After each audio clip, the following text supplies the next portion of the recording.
ngayon namin kukuhanin guys yung yung sasakyan. Tanghali na ngayon. Anong oras na? 12:07 sa tanghali. Friday. Yun, maganda yung panahon. May araw. Bahan. So, binalik na namin yung, kasi naka-winter tire kami.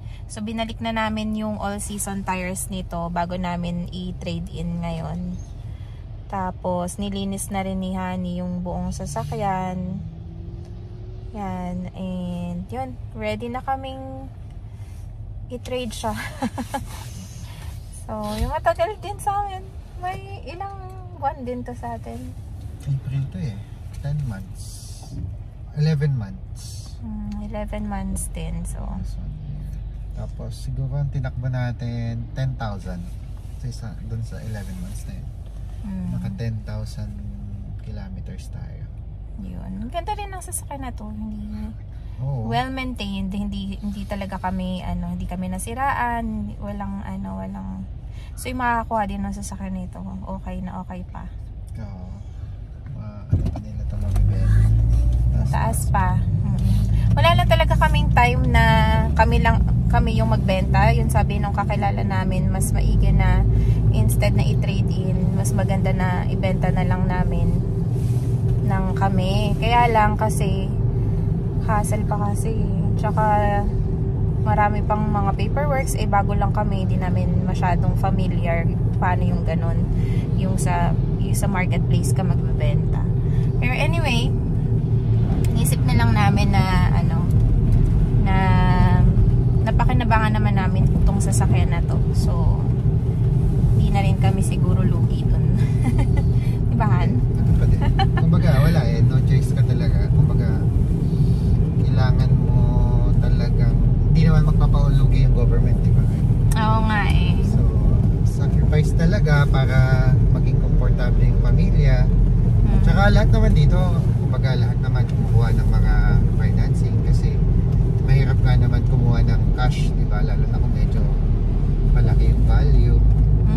So, ayun, at least, kumbaga, gusto mo yung sasakyan and komportable kayong pamilya and then yung safety.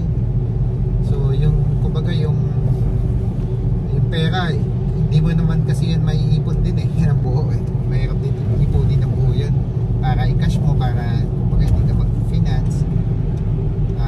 Medyo malaking halaga din kasi yun, mahirap din mag-ipon. So at least yun, nagbabayad ka ng monthly, though may interest, but at least nagagamit mo na naman yung sasakyan, di ba? Napapakinabangan mo na. Ang ano lang doon is i-maintain para tumagal yung sasakyan, para masulit naman yung binayad mo na malaki.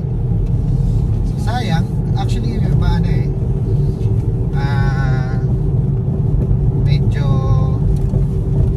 lugi talaga kami nung tinread namin to. Talaga lugi, hindi naman ganun kalaki, siguro mga 30% siguro yung nalugi namin. But the thing is, yun kasi yung gusto namin sasakyan, kumbaga pang matagalan na talaga. So yung malaki, comfortable. Hindi na namin isipin kung magkano yung kinita nila sa amin, but the thing is, gusto namin yung ginawa namin, yung decision namin. Parehas kami may gusto dun sa decision na yun, and para din sa benefits ng mga bata. So worth it naman yung decision namin na yun. Yun lang. Ganda talaga ng panahon ngayon. Maaraw siya.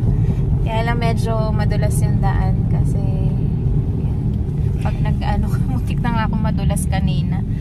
Kasi yung mga ice, syempre yung mga ice natutunaw na sila. So kapag dumaan ka medyo madulas. Kaya dahan-dahan talaga sa paglalakad.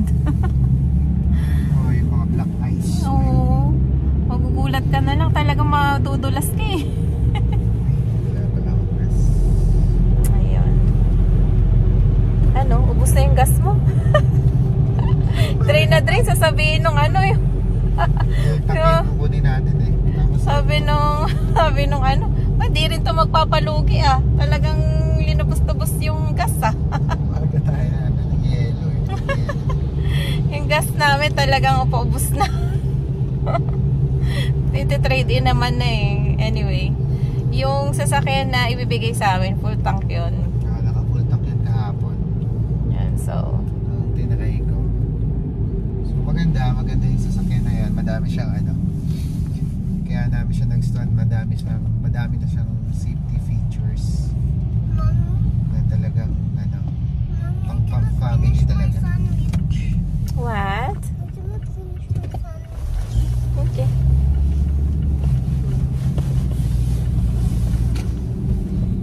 Ayan. Sige, mamaya ulit guys. Nandito na kami. 12:30 kasi appointment natin. So, ayan o, tingnan mo guys. Nandiyan lang yung mga sasakyan nila. Parang bagong paligo, umulan kasi. Ayan. Nandiyan na yung mga sasakyan nila.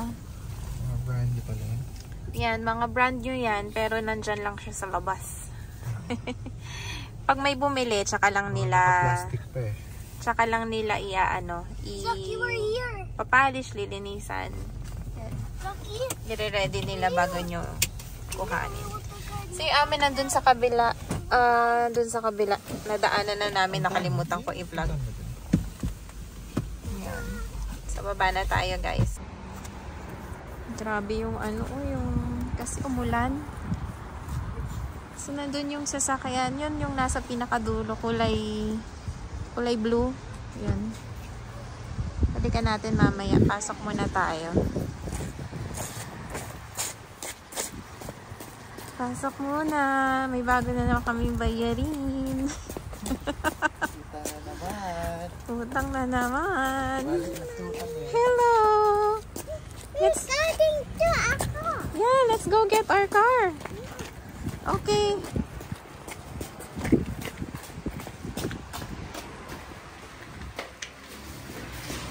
Pull it. Pull. Here.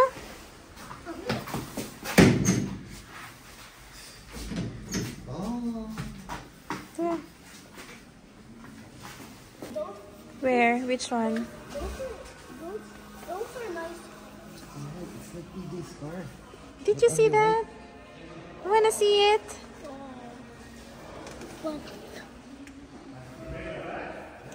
Yeah, kinamot na naman niya yung niya. Oh, I have a tissue here. Talking about Lucky? No, about your sugat in your face. Wait, I have a tissue here.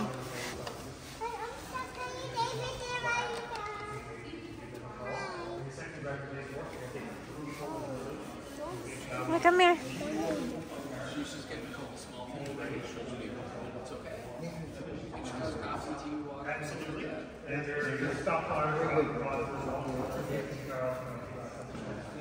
Wait.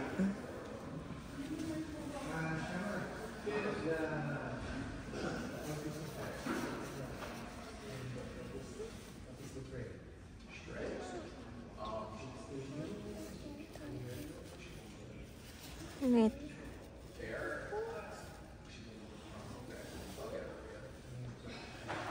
Look at mommy.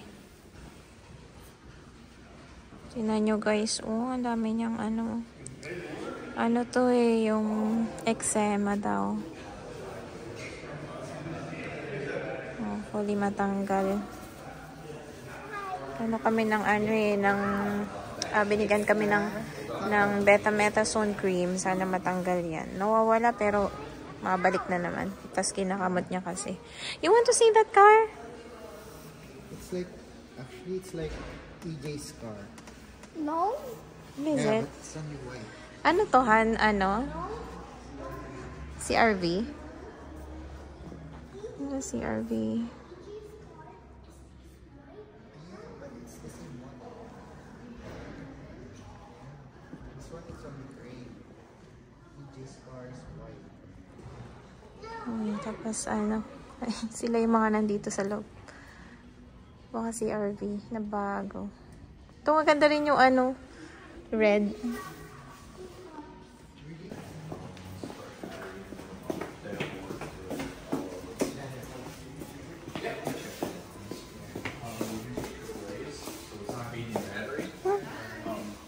So guys, ayan na. Tapos na kami sa paperworks. Ito na yung folder. Binigay na sa amin lahat ng mga paperworks.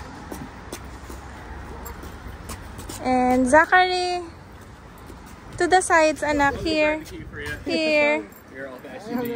Here. To the sides, Zachary. So, ito na yung sasakyan namin.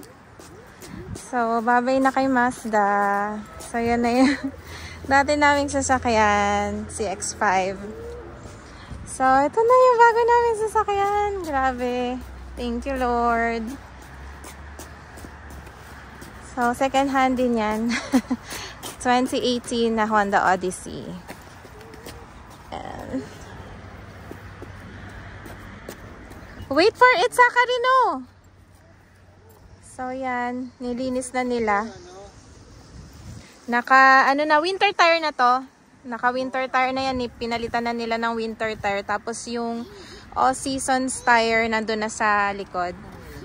So, yun talaga kapag nandito ka sa Canada, talagang hindi mo maiwasan na yan, may mga talsik na kaagad. Kahit bagong, So, bago pa yan. Bago pa yung kanyang winter tire.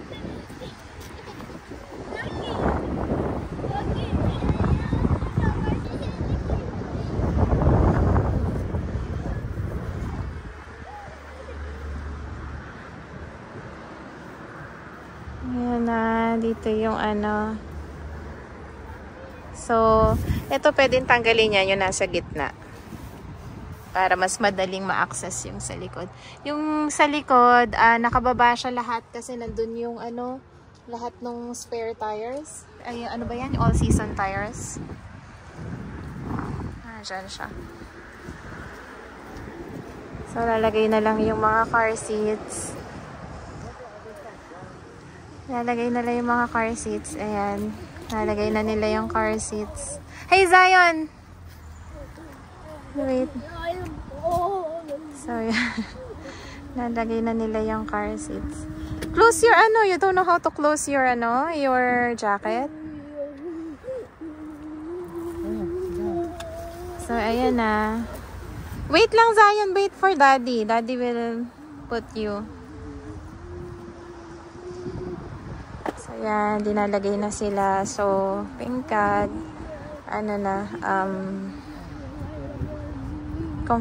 Mas comfortable na sila. Hello guys, nandito na kami. Nako, sobrang How do you what can you say? Thank you. How's the car? Ayan, sobrang nila, comfortable. And yan, balak namin yan tanggalin yung sa gitna kasi dalawa lang naman sila. So, yan. Yan si Honey.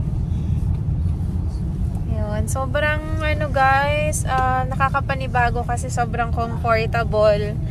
Ang laki ng legroom, tapos ang gaan, para kang parang hindi mo nararamdaman yung shock absorber niya maganda. Tsaka silyado. Oo, sobrang anyway. Sobrang thankful lang kami, sobrang blessed. Another blessing talaga ito sa amin.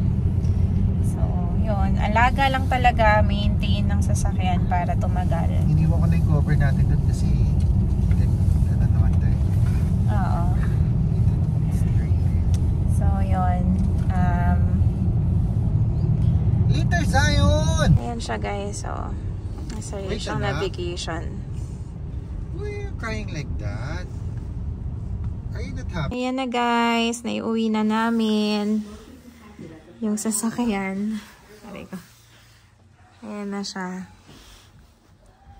Nasa driveway na. So, na yan, pinalitan na nila yung all-season tires ng winter tires. Ayan. Tapos yung mga all-season tires na dun pa sa likod, i-unload yan ni Denmark mamaya.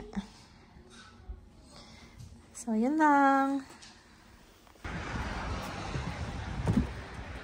Ayan, ito na guys, yung